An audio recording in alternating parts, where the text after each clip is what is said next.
азыр Ички иштер министрлиги бул Коопшаар долбоорунун ичинде аткаруучу бир орган. Буларга суроону беришти деле.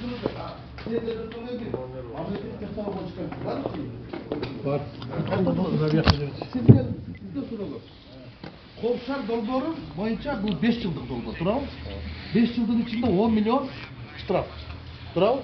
1 жылда канча штраф коюш керек? Өзүнүз акташ үчүн 2 миллион. 2 миллион штрафты сиз бөлүңүз. 12 айга канча болот экен? 166 миң штрафты булар фото видео фиксацияга керек, туурабы? 166 миңди эми бөлүңүз 30 күнгө канча болуш керек экен? 5500 теңге. Ар бир камера 231ден саатына жолдо жүрүү эрежесин аныктап тактап чыгыш керек. Ошондо Коопшаар долбоору толугу ишке ашат. Туура айтып атамбы? Бул арифметика менен туура. А сиздер бүгүнкү күндөгү 10 камера иштегени бул планга толгон жок да. Толбой атат. Демек Коопшаар долбоору туура эмес ишке кирди. Анткени мына азыр силер Бишкек шаар мэриясы, Бишкек Зеленхоз, тазалык, Бишкек асфальт сервис булардын бардыгы Коопшаар долбоору иште алкагы иш жүргүзүп атат. Туурабы? Мына Ички иштер министрлиги өзүнүн гана булар алкагы иш жүргүзүп атат. Мен Ички иштер министрлиги бул тендерди өткөргөн жок. Силер башында болгон жоксуңар. Силердин ишиңерди мен көрүп атам. Сиздердин кумача машина жок. Кептин баары Коопшаар долбоордун өзүндө болуп атат. Мына жана Иманалы Кадырбек айтып кетпедиби? Силер айткачы мына ошо бүгүнкү күнчө Иманалы Кадырбекович ушу Коопшаардын 10 камера иштеп атат да. 10 камера ичинен бир автоугон аныктадыңарбы? Бир кылмышкерди, террористтерди таптыңарбы? Же 10 кишини жолдо жүрүү эрежесин бузган үчүн айыптаттыңарбы? Тапкан жоксуңар. Анткени бул камера менен аппарат турат. Булар жанагы чейинден өткөн машиналарды гана аныктап, тактап жөнөтүп атат. Туурабы? Нарушение. Жолдо жүрүү эрежесин бул киши айтып атпайбы? Бул Коопшаар долбоору эмес деп. Тетиги жерде безопасный город деп жазып турат. Городду тескерисин окусаңар, не болот? Дорог болот. Это безопасность дорог. Никакой город. Шаардын коопсуздугу жөнүндө маселе жок. Аэропортто камера жок. Чоң мамлекеттик ишканаларда жок. МВД СМБ жанында жок. Анан каяктагы коопсуз шаар? Бул коопсуз жол долбоору. Президенттин башындагы, өкмөт башчынын башындагы, элдин башында айлантыңар да. Бул маселен 10 миллион штраф, минимальный штраф 1000 сомдон болгондо канча болот? Это 10 миллиард сом. Туурабы? 10 миллиард сомго расчеттан проект бул. Долбоор 10 миллиард сомго. Ошол 10 миллиард сомдун 2,5 миллиард сомун Vega концерн деген жана тендерди толгон компания алат. Туурабы? Туура айтып атамбы мен? Туура. Мына ошол калган 7,5 миллиард акчаны МВД алат, мэрия алат, ИСМ алат. Эң эле аз акчаны Кыргыз поштасы алат. Туурабы? 16 сомдон ар бир жанагы бактылууга жеткизген үчүн. Туурабы? Туура айтып атамбы? Муну ким төлөйт? Бюджеттен бир тыйын бөлмөйт. 10 миллиард сомдун бардыгы мынагу окшогон карапайым элдин чөнтөгүнөн чыгат. Маселен ошо жана жолдо жүрүү эрежесин бузган адамдар мамлекеттик органдарды багат да.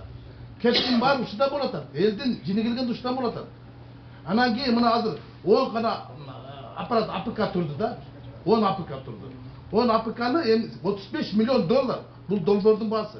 35 миллион доллар. Ошол 110 АПК Кыргызстанга эсептелген 110 АПК. Азыр ошонун 10-ун коюшту. 10-ун коюшту да. Эми эсептеп көргөнчү ар бир АПК 300 миң доллардан болуп атпайбы? Тесттин отверткасынан биз 600 доллардан болуп кетиптир деп ызы-чуу чыгардык. А ким карадыңар? Азыр могу жолдун боюнда жана мобилный деп коет, 3 футтуу переносион отуруп да, ошол 300 миң долларга болобу?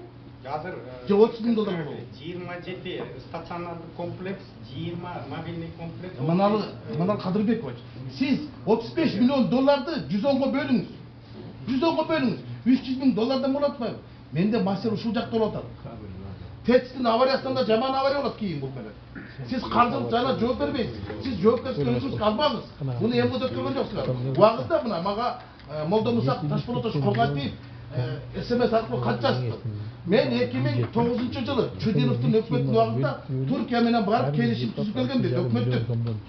Бишкек шаары, Ош шаары, Ысыкой, Тегеленме жанагы трассалардын бардыгы 19 миллион долларга турган дейт. Бул генерал лейтенант Тоңатиевдин сөзү. Зарылбек Рысалиев айтып атат, мен Капар начальник УУД менен Турсбекович менен Анкара шаарына барып туруп, Анкаранын Коопшаар долбоору кантип ишке киргиздиңер десем, 6 миллион халкы бар Анкара шаары 20 миллион долларга киргизет. Арде 1000ден ашық камера тұрады. Біздікіде 110 емес та. Мына ошоны қобшар деп. Арде темір жолда бар, мектепте бар, садикте бар, подземкада бар, торговый центрде бар, мамлекеттік школа бар. Мына ошоны айтып болады қобшар деп. Анан бізде бір кичинекей коопсуз жол долбоорун көргөзүп алып, анан кийин ушуну өкмөт башчысы 2 жолго алып келип, депутаттардын баарына келип отуруп, президент тастагып отурбайсыңарбы? Ай, 12 февралдан 12 март бүгүн 1 ай болду. 1 айда канча акча таптыңар? Канча акча таптыңар? Силердики 3 мартка чейинкиси 10 миң болуп кетти, туурабы? Туура. А кодексте никто не отменял. 1 январдан баштап.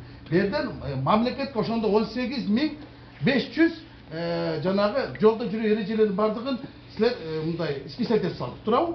Анткени кодекс 4 марттан ишке кирди, ошого чейинкилер бар жок депчи. Бул деген 1000 сомдон эсептегенде 18.500.000 сом бюджетке зыян алып келди. Эгер чында бизде коррупция менен күрөш болсо, анда бирөө жоопкерчилик тартыш керек болчу да. Ким күнөөлүү? 18 миллион сом бюджетке түшпөй калды. А Кыргызстандын бюджетине быйыл 600 миллион сом безопасный городдон түшөт деп киргизип алган. Өкмөт киргизип койгон. А эгер 600 миллионду биз 4 кварталга бөлө турган болсок, 150 миллион сомдон түшүш керек болчу. Мына азыр 1 квартал битти. Силерге түшкөн жок да. Демек, кооп шаар долбоору, жоопсуз шаар долбоорду айланып баратпайбы? Ана коомчулуктун башында айлантпашыбыз керек да. Буну силер, мисалы мына башында тиги жогорку нары каскад болгон, укмуш дегенбиз. А эмне болду? Ушинтип презентация кылган, удот келген президент ошол кезде Алмазбек Атамбаев бар аштырган, эмне болду? Кетти, лиглас менен эмне болду? Мына бул деле долбоор ушундай долбоор. Анан силер жөн эле нолдан деп туруп, анан коомчулуктун башын айлантып, анан депутаттарды, министрлерди бизди мындай пайдаланганыңарды токтоткула. Керек болсо, кооп шаар долбоору толук кандуу ишке кирген жок. Бега концерн аткара турган жумуштарын Бишкектин мэриясы кылып атат. Мына силер кылып атасыңар. Инфаком кылып атат. Чын айтканда. Апроводканы инфаком мурдун даярдап койгон. Баардыгын ошо даярдап коюп чыккан болчу. А тигилер келди, штрафтан акчаны чыгартат, 10 миң кетет. Ел төлөйт, бийлик төлөбөйт, өкмөт төлөбөйт, бюджет төлөбөйт.